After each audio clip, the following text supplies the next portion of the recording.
Hey everyone, welcome to this week's episode of Automotive Idiotics. This week we're going to be talking about the most overdone cars on the market. So I'm here with Andrew and Logan. I'm Joey.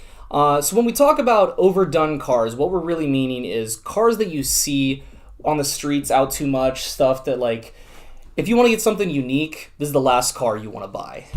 So for instance, the very first one we're going to talk about today is one that I personally own, a Honda Civic. It's one of those. It is one of the best-selling cars in America. It's massively efficient and reliable. There is a massive aftermarket parts industry for it. You got all the tuners out there that slam them and make them sound even more like a lawnmower than they already do. But then also just saying you can lift them. It can be done. We'll talk about that later. But also Honda, like some other manufacturers, they are like Legos. You can swap engines in them. You can swap all sorts of parts between the different models, and it works no matter what you do. However, even though they are an amazing vehicle, let's be real, for a long time, they were not very stylish. So, I mean, as great as they are, they're not perfect. But that just kind of gives you a good idea of where we're going to be heading with this. So, Logan, you got the next one, right? Yes. The next one is the Corvette, so going to a performance car more. The Corvette is a high performance to dollar ratio compared to a lot of the other cars.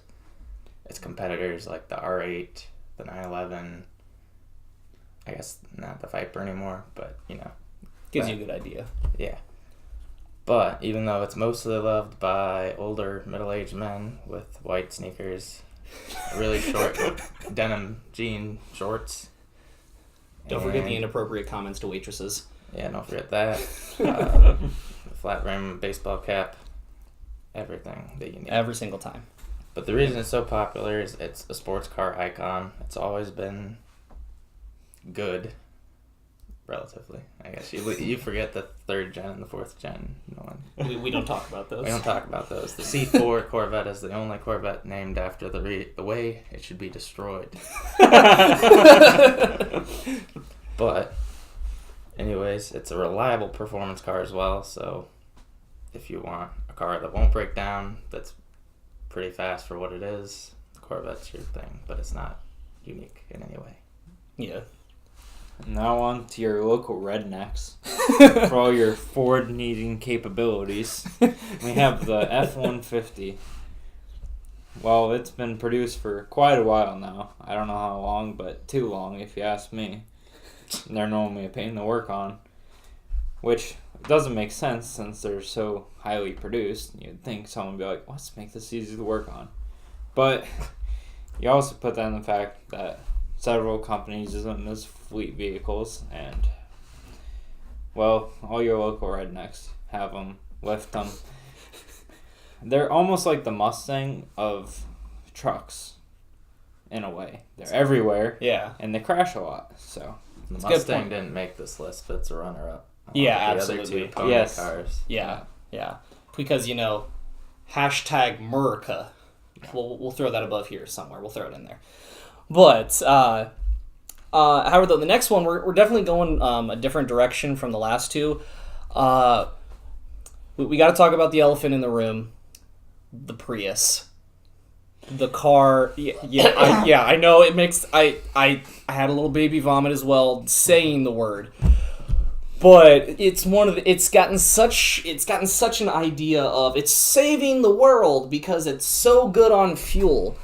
And, I mean, we can't deny they are massively efficient. It's a hybrid. It's what it should be. But considering in the manufacturing process, the bodies get shipped all over the world for different stages of it. They're made with the lithium-ion batteries, which do have a massive capacity, but to recycle a lithium-ion battery is an extremely difficult task. And in the grand scheme of things, they're not as efficient as what Toyota wants you to believe.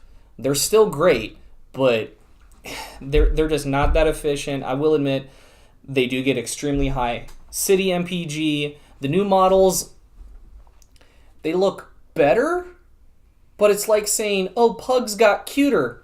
Yeah, lots of people like them, but are they really that cute?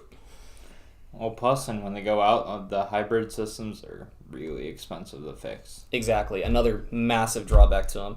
If anything, probably the one big redeeming feature that they started to put into them this most recent model year is now they're available in all-wheel drive. So it's going to bring a lot more appeal to people who live in more like a Midwest area like us. So, and with that all-wheel drive system, there's only a 1 mpg difference between a front-wheel drive versus an all-wheel drive. So it's not a dramatic difference. If you're going to get something like that, I guess it's the way to go. But do you really want to go that way? And for all you Prius owners out there, make sure you open the hood and lick the orange wires. Automotive Idiotics is not responsible for any following results, suggestions, comments, or otherwise made on this channel. Death, personal harm, electrocution, hospitalization, peanut allergy, loss of mental health, athlete's foot, urge vacuum, diarrhea, blurry vision, speaking in tongues, intractions, legal back, love of lame, brain freeze, aversion to Starbucks, addiction to Starbucks, stupidity lasting longer than 4 hours, decreasing pay wage, loss of job, loss of constitutional rights, or displacement of 10 years. Anyways, you got the next one, right? Yeah. Okay, number 5 is the Jeep Wrangler, which is one of the few enthusiast SUVs on the market today. I mean, Yeah. From memory, it's the only stick shift one you can get that's an SUV. So There's very few. The first Sort gen of- CRVs. okay, we're Or talking stick about shift. new vehicles. Well, if you Yeah. want to go with a new vehicle, it's pretty much the only Yeah, genuine one that you can get with a manual transmission that's worth it. So Jeeps have a really big cult following. They always have, or at least the Wrangler. We don't talk about like the Patriot or the Renegade. You're gonna make me throw up. the other things, but as a fun family vehicle, the Wrangler can't really be beat if you don't want a wagon, which I don't know why you don't want a wagon. But yeah.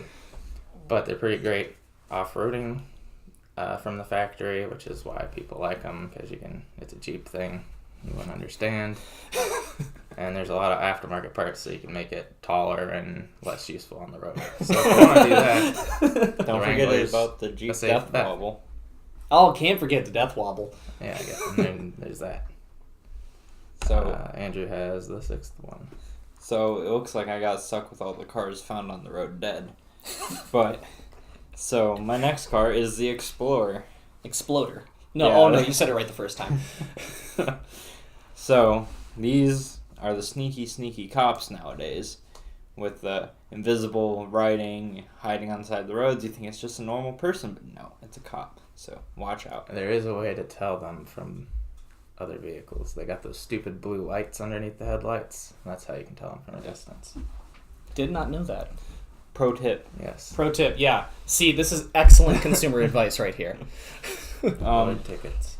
Also, they're a good usable size. They're not too big, not too small. Good for your average hauling needs. It has a decent towing capacity. Mm-hmm. But really think that there's too many of them and Ford needs to try something new. But as he was saying earlier, I think that's what they're going with the Blazer.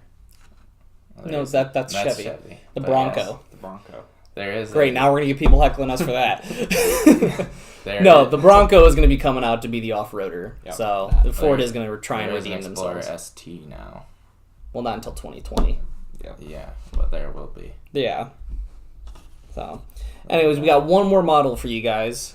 It's the hamster car, the Kia Soul. It's very cheap, so it's one of the cheapest new cars ahead of like the Versa and the Mirage. Yeah. Mitsubishi isn't very good anymore, are they? No. No. But the Soul has a lot of interior room because it's basically a toaster. The new Scion XB, which doesn't exist anymore. It's kind of somewhat efficient, even though not aerodynamically. I think what made them really popular is the marketing with the hamsters, because everyone knows it as the hamster car. It's marketed toward younger people. And It has a good stereo. they normally come with the Beats audio, I believe. Yeah, so Yeah. Because, But- Beats is the best audio you can get. kind of towards a college age crowd. But then you really come down to you're about as aerodynamic as throwing a toaster off the Empire State Building. That. Sure, yeah. That right there. They are well equipped for the price, especially compared to like the Mirage, where you get Plastic. 4 speakers in the whole car, I believe. Yeah. and a 3-cylinder. So compared to that, it's powerful, but it's still a car as an appliance. That's like saying a toddler is faster than an infant. You may be able to merge on the highway, but good luck. Yeah, you better get a really good running start. Right. Anyways, guys, though, that's what we have for you for this episode. If you got anything else that you think is an overdone car, feel free to comment below. Let us know what you think. Make sure to also like this video, subscribe to the channel. Things will be up here. Yeah, things will be up here. We'll throw them up here. But make sure to like, subscribe, comment, and share. Make sure to tell your friends about this. We're wanting to get this really going. Bye.